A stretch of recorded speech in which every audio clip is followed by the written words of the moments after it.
Hello students, आप लोगों को फिर से स्वागत है लिमिट्स एजुकेशन के एक न्यू से वीडियो में। तो जैसा कि आप लोग देख ही सकते हैं कि आज के इस वाले वीडियो में हम लोग स्टार्ट करने वाले हैं क्लास 8 का कंपाउंड इंटरेस्ट वाला चैप्टर। ओके। तो आज के इस वाले वीडियो में मैं सिर्फ कंपाउंड इंटरेस्ट में कितने यानी कि कंपाउंड इंटरेस्ट क्यों निकाला जाता है, कैसे निकालते हैं, कितने फॉर्मूलाज हैं, ठीक है, इन सभी के बारे में आज के इस वाले वीडियो में बताने वाला हूं। और इसके नेक्स्ट वाले वीडियो में इसके ऊपर क्वेश्चन आंसर्स भी कराने वाला हूं। ठीक है। तो आज का ये वाला वीडियो सिर्फ कॉन्सेप्ट के ऊपर होगा, यानी कि इससे रिलेटेड सारी चीजें तुम्हें समझाऊंगा एक्सेप्ट क्वेश्चन एंड आंसर। क्योंकि अगर क्वेश्चन एंड आंसर को भी एक ही वीडियो में समझाने लगा तो वीडियो बहुत ज्यादा लेंदी बनेगा, इसलिए हम पार्ट पार्ट करके इसको खत्म करेंगे। ओके। अच्छा, तो देखो, कंपाउंड इंटरेस्ट का मतलब क्या है। तुम्हें इंटरेस्ट तो पहले से ही पता है, इंटरेस्ट के बारे में तुम पहले से ही जानते हो। ठीक है। कैसे जानते हो? देखो, पहले तुम्हारे बुक में क्या दिया होता था। मान लो तुम्हारे पास 100 रुपीज है, इसको तुमने बैंक में रखा। ठीक है।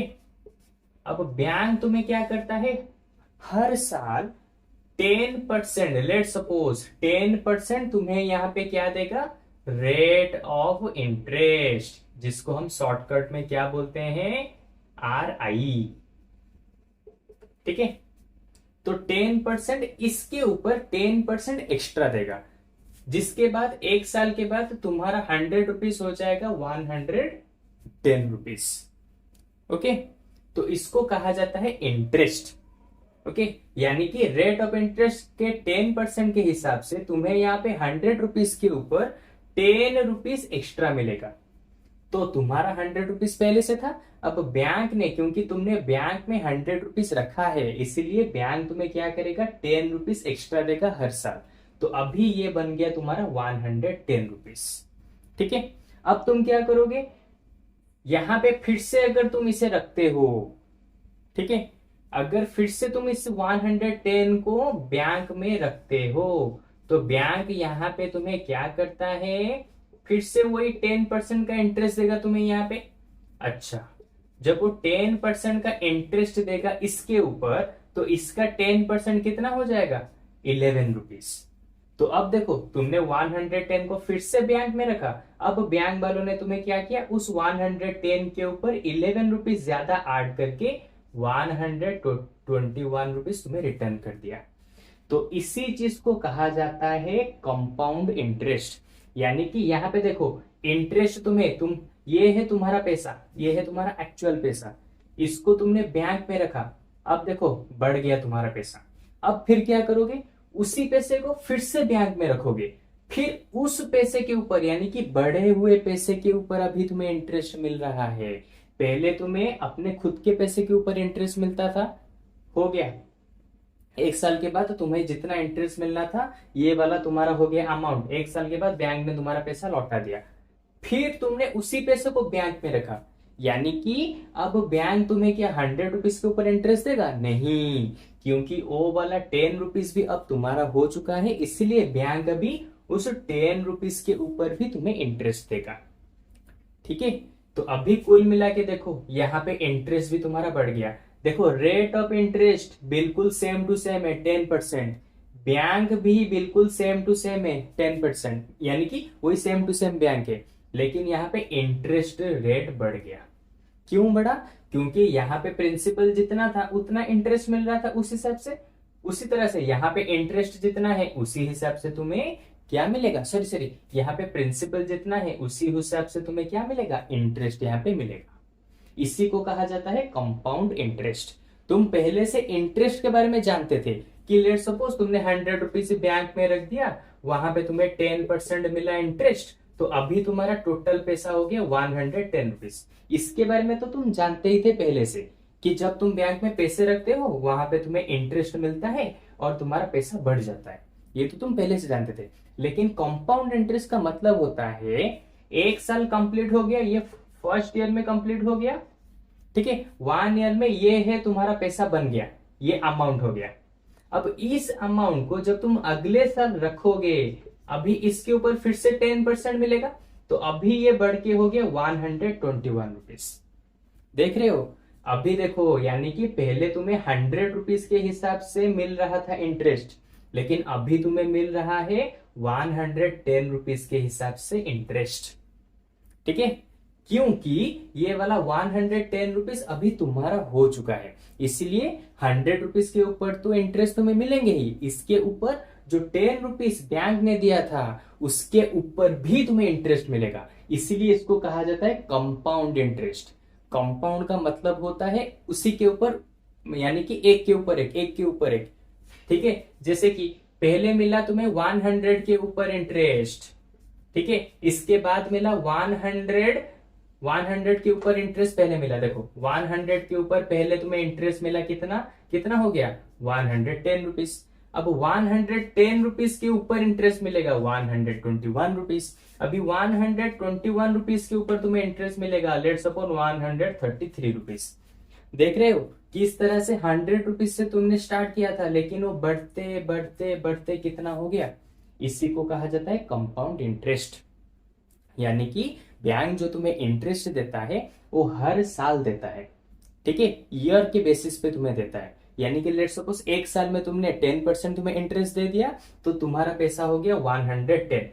फिर अगले साल क्या करेगा, उसी 110 के ऊपर वो कैलकुलेट करेगा, 100 के ऊपर कैलकुलेट नहीं करेगा। सेकेंड ईयर की बात कर रहा हूं, क्यों, क्योंकि ये 110 अभी तुम्हारा हो चुका है, इसलिए बैंक हमेशा तुम्हारे पैसे के ऊपर इंटरेस्ट देता है। तो पहले तुम्हारा पैसा था 100 रुपीज, अब इंटरेस्ट एक साल कंप्लीट होने के बाद इंटरेस्ट मिलने के बाद 110 हो गया, तो अभी बैंक करेगा, ये तो तुम्हारा पैसा है ना 110, तो अभी बैंक का क्या करेगा, तुम्हारे 110 के हिसाब से तुम्हें इंटरेस्ट चार्ज करेगा, यानी कि इंटरेस्ट देगा।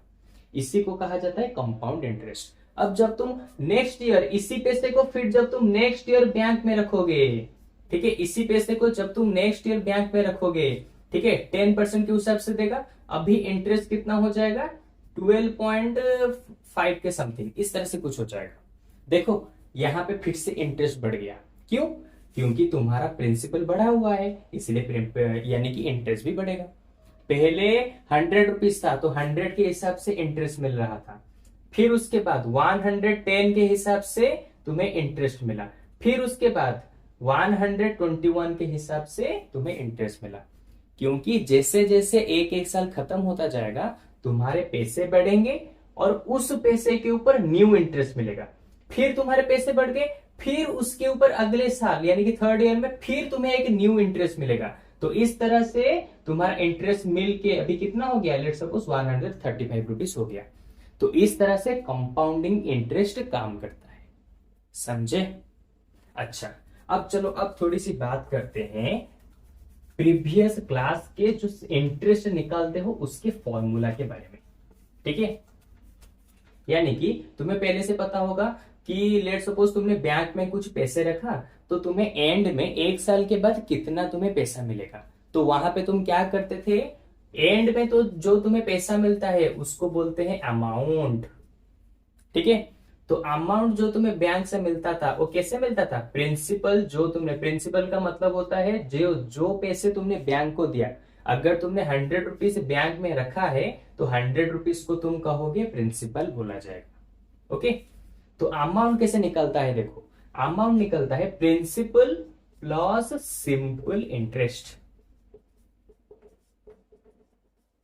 यानी कि मान लो तुमने बैंक में रखा है 100 रुपीज जिसको बोलोगे प्रिंसिपल, और बैंक ने तुम्हें एक्स्ट्रा 10 रुपीज दिया क्योंकि तुमने बैंक में पैसा रखा था। जो एक्स्ट्रा रुपीज जो तुम्हें बैंक देता है उसको कहा जाता है सिंपल इंटरेस्ट, और जो पैसा तुमने रखा था उसको कहा जाता है प्रिंसिपल। ठीक है, जब इन दोनों को मिलाओगे तो निकलता है अमाउंट। अमाउंट यानी कि तुम्हें कितना पैसा मिलने वाला है उसको कहा जाता है अमाउंट। ठीक है, अच्छा ये तो मैंने बता दिया अमाउंट कैसे निकलता है। प्रिंसिपल तो तुम्हें पता ही होता है, हर क्वेश्चन में प्रिंसिपल दिया ही होता है। ठीक है, हर क्वेश्चन में दिया होगा प्रिंसिपल। ओके, लेकिन मेन चीज आता है सिंपल इंटरेस्ट को कैसे फाइंड आउट करें। सिंपल इंटरेस्ट के लिए तुम पहले से फॉर्मूला जानते हो, क्या है, PRT डिवाइडेड बाय 100, जहां पे P का मतलब क्या है, प्रिंसिपल, R का मतलब क्या है, rate of interest. Rate of interest यानी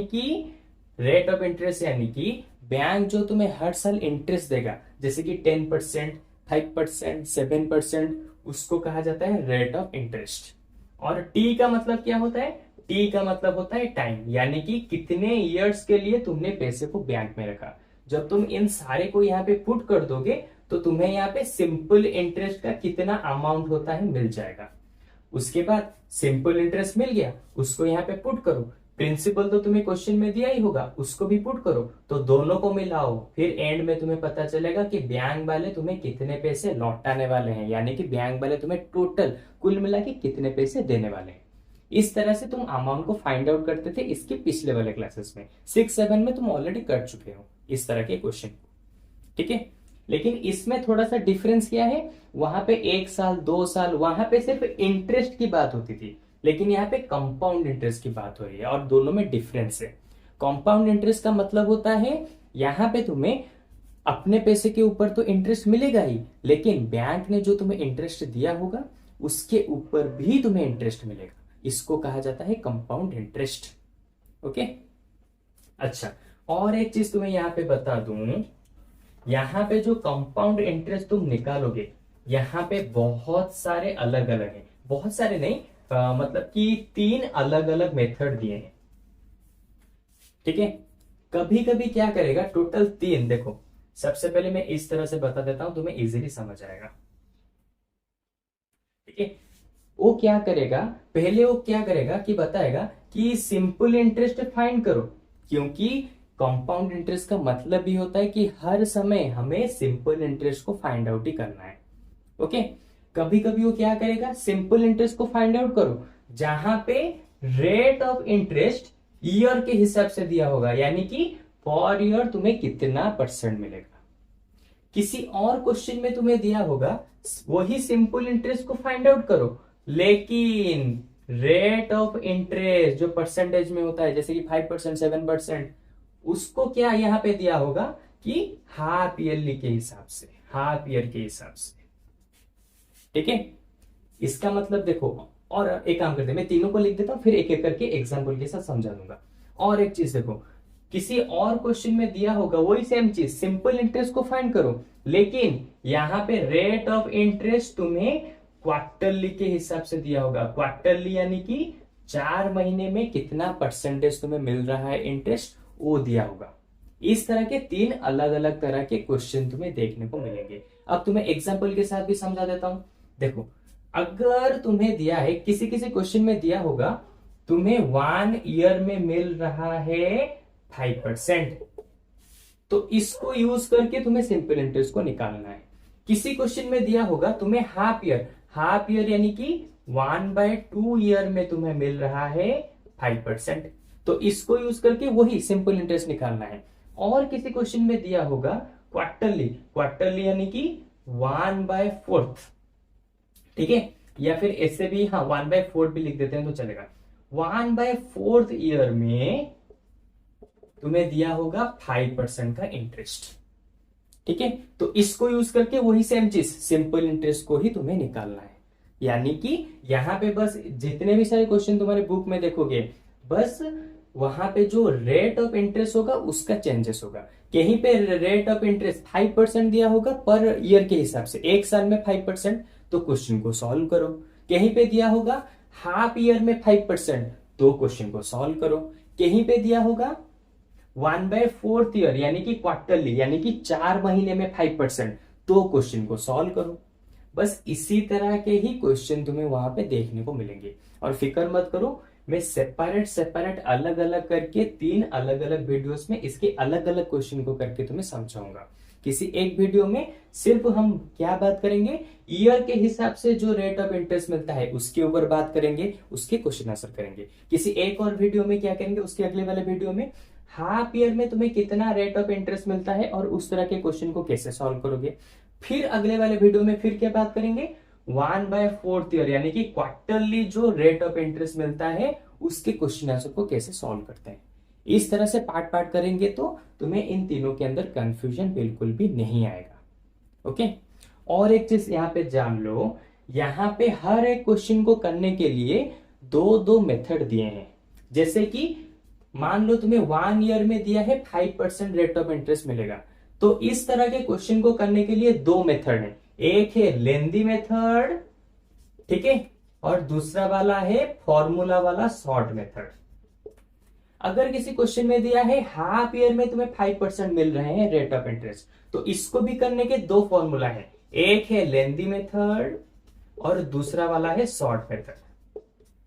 अगर कहीं पे क्वार्टरली तुम्हें 5% मिल रहे हैं तो इसको भी सॉल्व करने के लिए तुम्हें दो मेथड दिए हैं, एक है लेंदी मेथड और दूसरा वाला है शॉर्ट मेथड।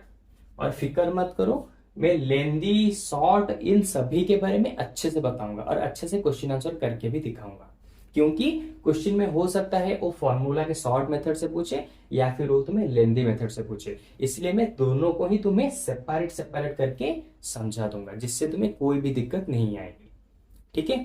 तो ये था कंपाउंड इंटरेस्ट से रिलेटेड कितने तरह के क्वेश्चन आ सकते हैं और उन सारे क्वेश्चन को सॉल्व करने के लिए कितने तरह के मेथड हो सकते हैं, इन सभी के बारे में मैंने अभी तुम्हें बता दिया, ठीक है।